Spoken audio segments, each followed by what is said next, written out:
নিৰ্বাচন আয়োগৰ বিসংগতিক লৈ ভোট কেন্দ্ৰত উত্তেজনা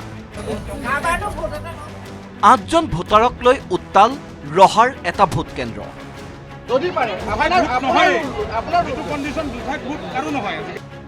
দেৰগাঁৱত অদৃশ্য ভোটাৰে দিলে মহিলাৰ ভোট ভোট গ্ৰহণৰ মাজতে ৰহাৰ মণিপুৰ পঞ্চায়তৰ 5 নং মণিপুৰটোপ LP স্কুলৰ ভোট কেন্দ্ৰত সৃষ্টি হ'ল উত্তপ্ত পৰিস্থিতি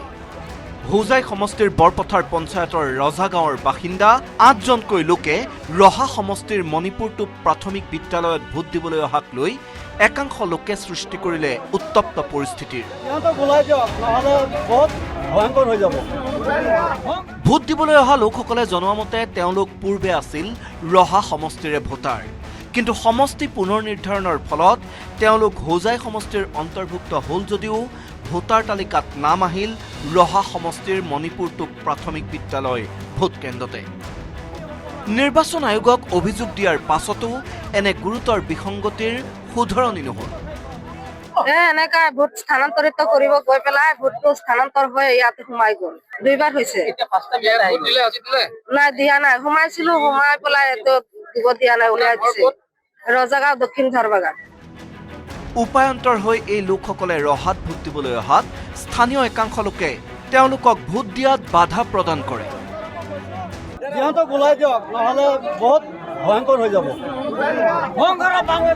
অৱশ্যে নিৰ্বাচনী বিষয়াৰ হস্তক্ষেপত নিজৰ ভোটাধিকাৰ সাব্যস্ত কৰে লোককেইজনে আনহাতে দেৰগাঁও বালিকা উচ্চতৰ মাধ্যমিক বিদ্যালয়ৰ ভোট কেন্দ্ৰত সংঘটিত হ'ল এক ভয়ানক বিসংগতি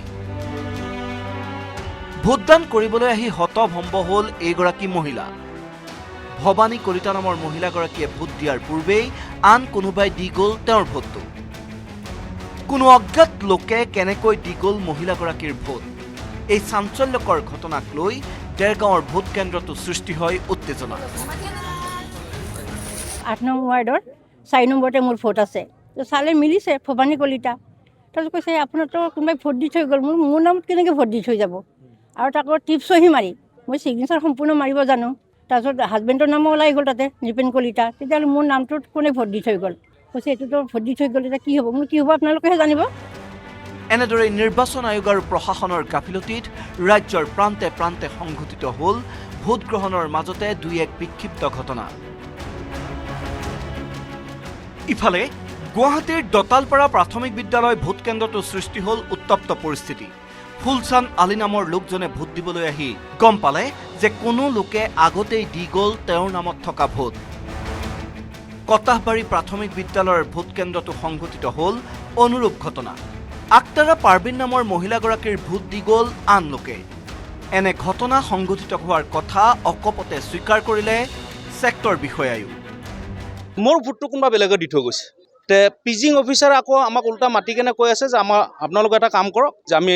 ষ্টেম্প পেপাৰৰ ভোটটো আপোনালোকে দিব পাৰিব ষ্টেম্প পেপাৰটো দি আছোঁ ষ্টেম্প পেপাৰত আপোনালোকে ভোটটো দিয়ক যে আমি ষ্টেম্প পেপাৰৰ ভোটটো দিয়াৰ পিছত আমি কিন্তু ফটো মাৰি ৰাখি দিম কিন্তু আমাক ফটো মাৰিবলৈ তেখেতে হাক দিছে তেখেতে ফটো মাৰিবলৈ দিয়া নাই মই ভোটটো দিব পৰা নাই মোৰ ভোটটো কোনোবা দি গৈছে মই 1.5-2 ঘণ্টামান লাইনত খাৰা হৈ আছিলোঁ পিছত ভিতৰত গৈছোঁ ভিতৰত যোৱাৰ পিছত ছাৰহঁতে কৈছে তোমাৰ ভোটটো কোনোবাই দি গৈছে এতিয়া মই কৈছোঁ মোৰ ভোটটো মই কোনোবাই দিলে মোৰ ভোটটো মইহে দিম তাৰপিছত চেক কৰিছে ফটো দেখাইছোঁ আধাৰ কাৰ্ড দেখাইছোঁ হেৰি ভোটাৰ লিষ্টত মোৰ নাম আছে সেইটো দেখাইছোঁ সেইটো কৈছে নাই তোমাৰ ভোটটো হৈ গৈছে কোনোবাই দি গৈছে বশিষ্ঠৰ পৰা উৎপল হালৈ বেবেজিয়াৰ পৰা ভাস্কৰ জ্যোতি শইকীয়া আৰু গোলাঘাটৰ পৰা ইউনিছ আলীৰ report news 18 Assam north east অফিচাৰকো কৈছোঁ দিয়ক নহ'লে বহুত ভয়ংকৰ হৈ যাব